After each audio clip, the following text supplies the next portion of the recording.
Assalamualaikum warahmatullahi wabarakatuh.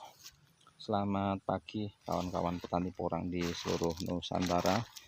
Pada kesempatan pagi hari ini kita masih memunguti sisa-sisa katak yang masih tertinggal di lahan.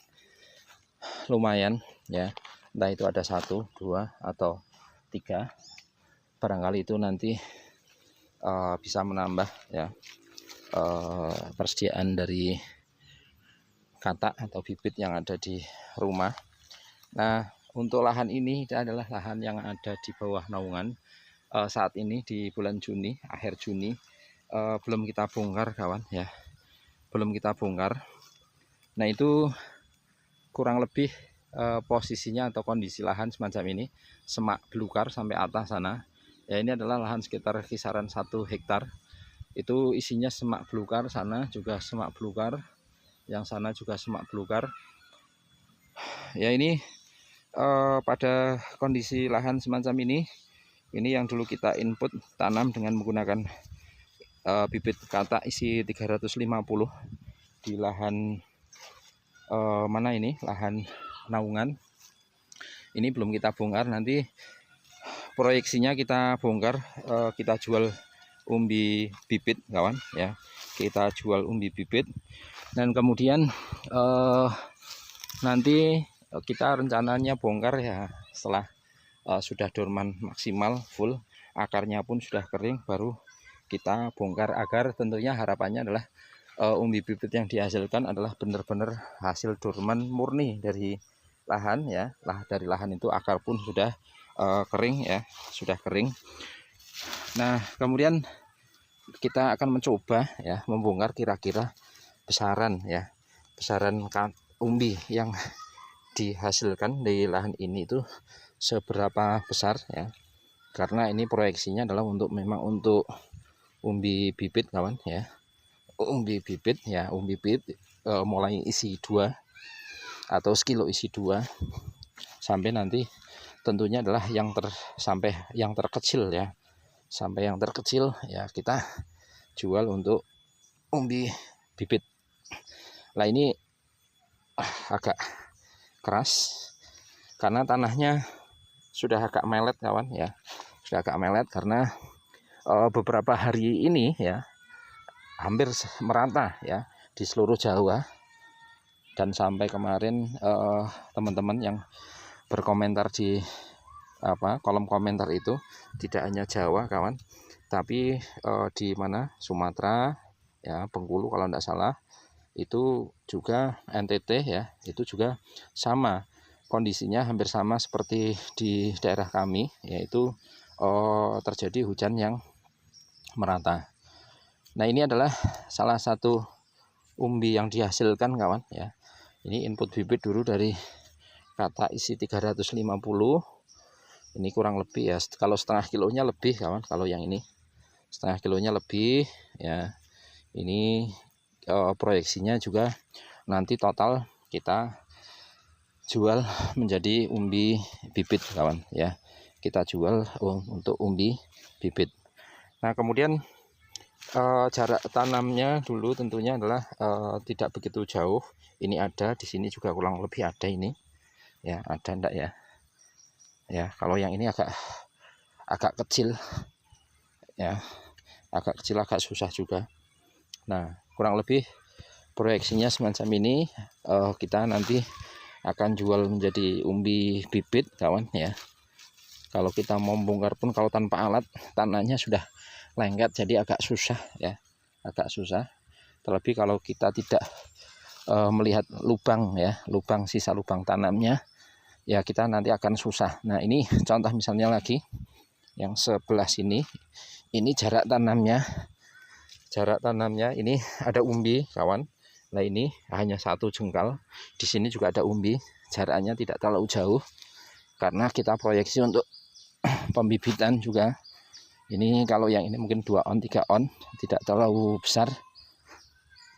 Kita bongkar ya, ya kurang lebih sekitar 2 on ya, 2 on kawan.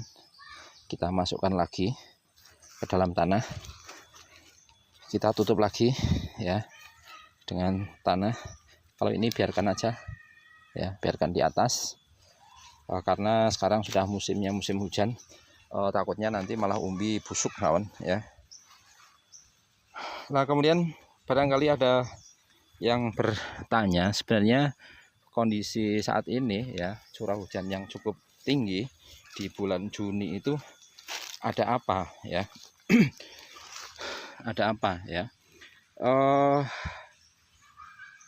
Kemarin kita sempat baca ya, hasil yang disampaikan oleh BMKG dan juga LAPAN.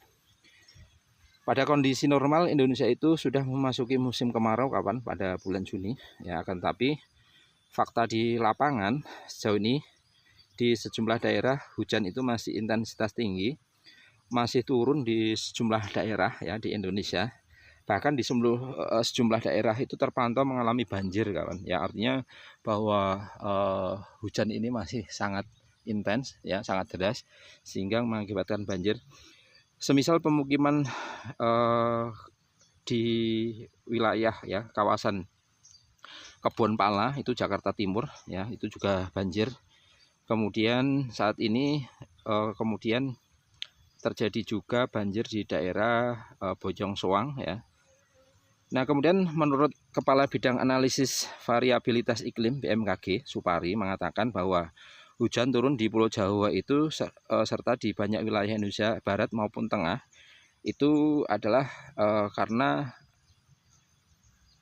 apa ya? Karena aliran udara lembab itu menunjukkan bahwa sumber uap yang terjadi ya daerah Sumatera Hindia, Samudra Hindia ya, itu di Samudra Hindia, dan juga itu terjadi dengan gejalanya adalah yang berkembang di mana Samudra Hindia ya, Samudra Hindia itu ada penguapan ya, sehingga mengakibatkan terjadinya hujan. Selain itu menurutnya terjadi karena adanya gangguan gelombang atmosfer yang terjadi bersamaan.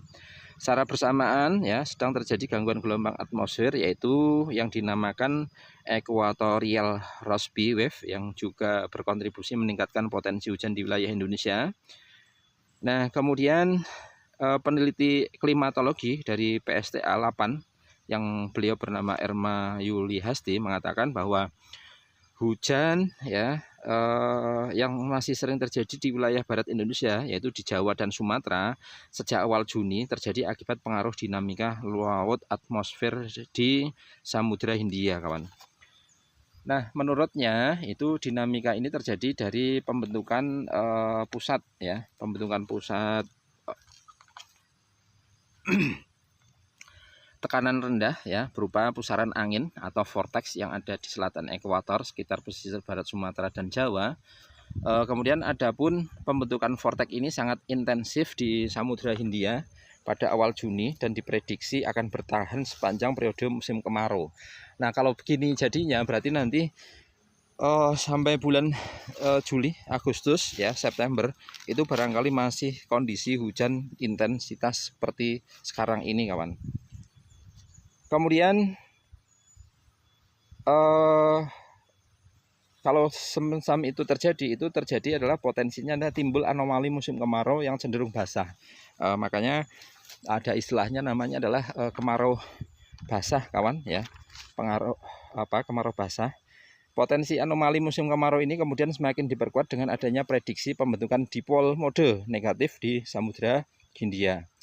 Nah fenomena tersebut ya menurutnya berpotensi menimbulkan fase basah di barat Indonesia. Nah kemudian adapun wilayah dekat Afrika mengalami pendinginan suhu permukaan laut. Kondisi ini mengakibatkan pemusatan aktivitas awan dan hujan yang terjadi di Samudra Hindia sebelah barat Sumatera, sehingga berdampak pada pembentukan hujan yang berkepanjangan selama musim kemarau di sebagian besar wilayah Indonesia. Kemudian penghangatan suhu permukaan laut sendiri adalah bagian dari feedback respon terhadap kondisi di Samudra Pasifik yang saat ini mengalami La Nina kawan. Ada La Nina di Samudra Pasifik itu. Adapun La Nina menurutnya saat ini semakin melemah dan cenderung menuju netral. Untuk dipol negatif diprediksi hanya akan berlangsung singkat sekitar Juli sampai Agustus. Namun eksistensi vortex dan penghangatan suhu permukaan laut di perairan lokal Indonesia diprediksi akan berlangsung hingga bulan Oktober. Nah, kalau ini terjadi maka berarti sampai Oktober pun ada potensi terjadi curah hujan, kawan.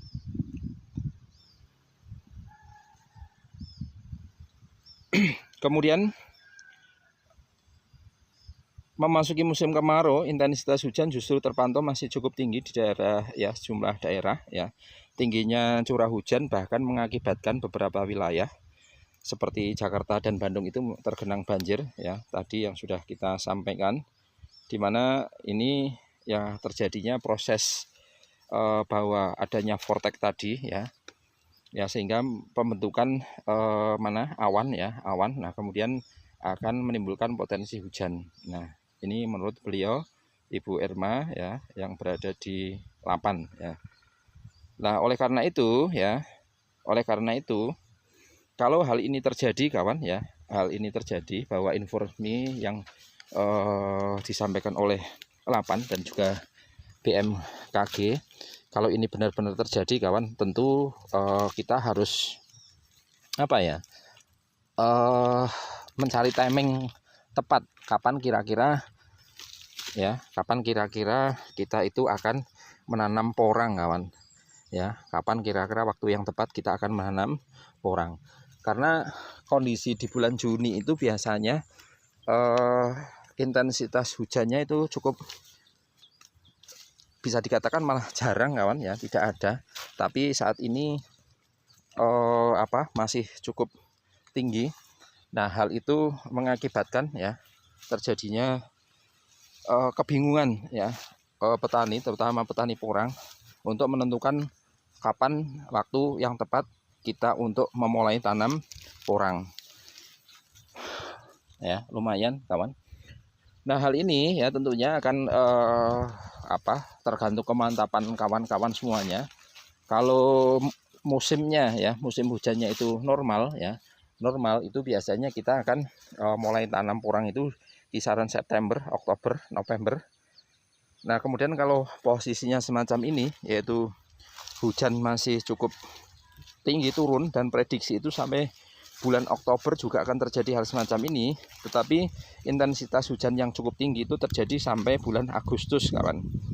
Nah, ini juga kita harus punya perencanaan yang baik. Artinya kita harus ada plan A, plan B. Seandainya kita sudah nekat tanam porang ya, contoh misalnya di bulan